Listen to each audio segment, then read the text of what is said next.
Hello সবাইকে, আজকের জন্য এটি আমার লাস্ট কবিতা শুটের। আরও কবিতা আমায় লিখতে হবে, লেখা নেই, এবার আর শুট করতে পারবো না কবিতা না লিখলে।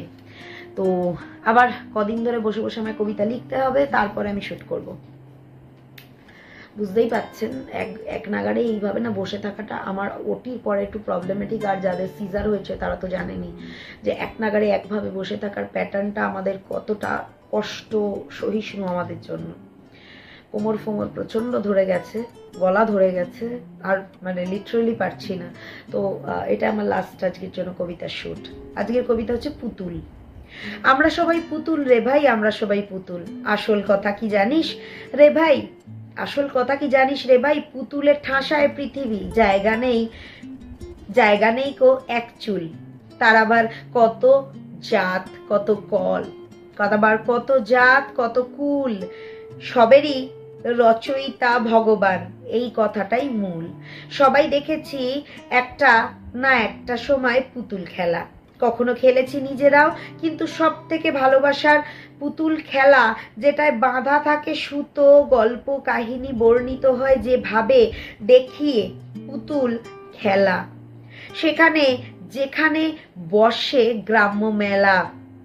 পাপেট শো হয় অনেক জায়গায়, বাচ্চা বুড়ো সবার প্রিয়তা, কিন্তু যখন তা হয় নিজের জীবনে গভীর দাগ ফেলে মনে, কোনো ক্ষত চিহ্নের মতো যা।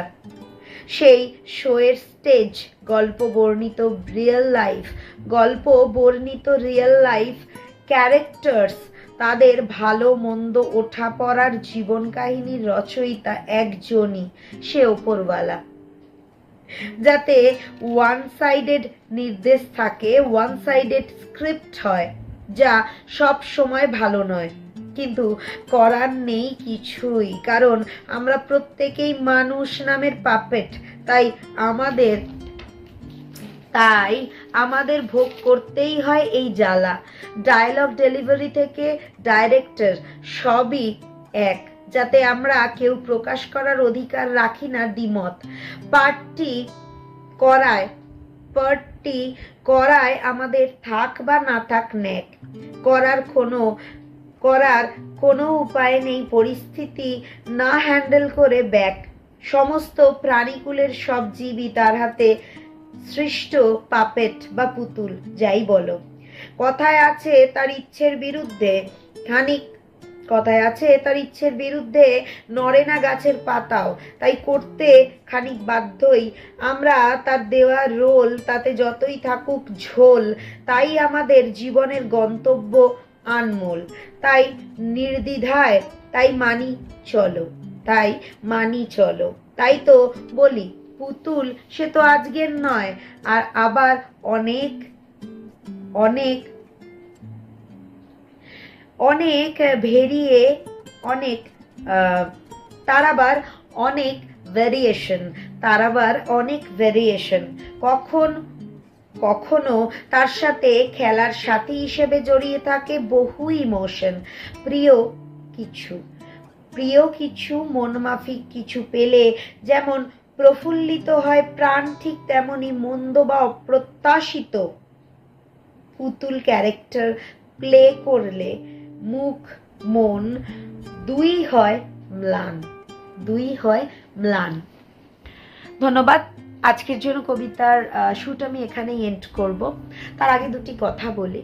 আমার মাঝখানে একটা দুটো জায়গায় একটুখানি এই যে বললাম আমার লেখার প্যাটার্নটা অনেকটা ওই আরশোলার পায়ে কালি লাগিয়ে ছেড়ে দেওয়ার মতো। তো আমি অনেকদিন আগে লেখা তো কবিতাটা বুঝতে পারছিলাম না একটা জায়গা, তো ওটাকে একবার আমাকে নিজের মনে পড়ে নিয়ে তারপর বলতে হলো।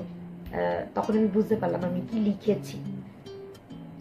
তো এরকম দেখে পড়তে গিয়ে মাঝে মধ্যে আমার এরকম ভুল হয়ে যায়, কারণ আমি যেহেতু মুখস্থ করি না, নিজের লেখা আমার এমনিও মুখস্থ বিদ্যা আমার ঠিক আসে না। তো আমি একদমই মুখস্থ করতে পারি না, এটা আমার আমি বলবো আমার একটা ত্রুটি। যারা মুখস্থ করতে পারেন তাদের জন্য এটা খুব ভালো যে তারা বলতে পারেন, কিন্তু আমার জন্য এটা খুব মানে ডিফিকাল্ট হয়ে যায়, আমি যেহেতু মুখস্থ করতে পারি না। তো সেই জন্য না আমার মাঝে মাঝে দেখে পড়তে গিয়ে লেখাটা ভুল হয়ে যায় পড়াটা। যাকে আর বেশি কথা আজকে বাড়ালাম না, আজকের জন্য এটা শেষ শ্যুট আমার কবিতার। পরের দিনকে আরও কবিতা আমাকে লিখে শ্যুট করতে হবে, তো ওই জন্যই আমি একটু লং টাইমের জন্য কটা শ্যুট করে রাখলাম, কারণ লিখতে তো একটু টাইম লাগবে কবিতা। ভোট বিষয়টি নিয়ে অবশ্যই আমি লিখবো, আরও বিষয়বস্তু আপনারা সাজেস্ট করুন, আমি সেগুলি নিয়েও লিখবো, এবং নাম এবং কোথা থেকে লিখছেন সেটিও মানে সাজেস্ট করছেন সেটিও আমাকে জানাতে ভুলবেন না। আর আমি এমনি এরম সিধে হয়ে বসে আমি বেশিক্ষণ ভিডিও করতে পারি না, আমার যে প্রবলেমসগুলো হয় সেগুলো তো আপনারা জানেনই, সেই জন্য আমাকে এইভাবে একটুখানি হেলান দিয়ে বসে ভিডিও করতে হয়। তার জন্য প্লিজ আমি ক্ষমা প্রার্থী, আমার যদি তার জন্য যদি আপনাদের দৃষ্টিনন্দন না লাগে, কিন্তু আমার কিছু করার নেই। আমি এইভাবে ছাড়া অনেকগুলো ভিডিও তো প্রায় আমি দুপুরবেলা বসি, প্রায় আমার রাত্রির অবধি ভিডিও করতে হয়, তো একাই শ্যুটও একা করি, এডিটও একা করি, সব কিছু একা করি, এবং কি বিষয়বস্তু নিয়ে লিখবো সেগুলো আমাকে লিখতে হয়, কি গল্প বলবো সেগুলো আমাকে ঠিক করতে হয়, তো আমার একটু মানে আমার উপর একটু প্রেশারই পড়ে যায়। তো এইভাবে এক নাগারে এইভাবে মানে দাঁড়িয়ে দাঁড়িয়ে বা বসে বসে বলাটা আমার পক্ষে খুব ডিফিকাল্ট হয়ে যায়, স্পেসিফিক্যালি আরও সেকেন্ড অপারেশনটার পর। তো প্লিজ তার জন্য আমি ক্ষমা প্রার্থী, আর আমার কোথাও বলতে গিয়ে ভুল ত্রুটি হয়ে গেলে আমি ক্ষমা প্রার্থী। আপনারা জানাতে ভুলবেন না আমি যদি কারোর পরিবারে গিয়ে ভালোবাসা দিয়ে আসতে ভুলে গিয়ে থাকি। যারা আমার চ্যানেলকে সাবস্ক্রাইব করে রেখেছেন প্লিজ আমার চ্যানেলে কমেন্টস করে আমাকে জানাবেন কেমন লাগছে কবিতাগুলো, অবশ্যই জানাবেন, বিষয়বস্তু সাজেস্ট করবেন, আর ভালো লাগলে চ্যানেলটি সাবস্ক্রাইব করতে ভুলবেন না, পাশে থাকা নোটিফিকেশন বেল আইকনটি হিট করে দিতে ভুলবেন না, পেজ থেকে দেখলে ফলো করতে ভুলবেন না, ইনস্টাগ্রামে ফলো করতে ভুলবেন না। আর আপনারা জানেনই এখন মঙ্গল বুধ বৃহস্পতি 3 দিন ধরে আমার ভিডিওস আসে চ্যানেল এবং পেজে, দেখতে ভুলবেন না।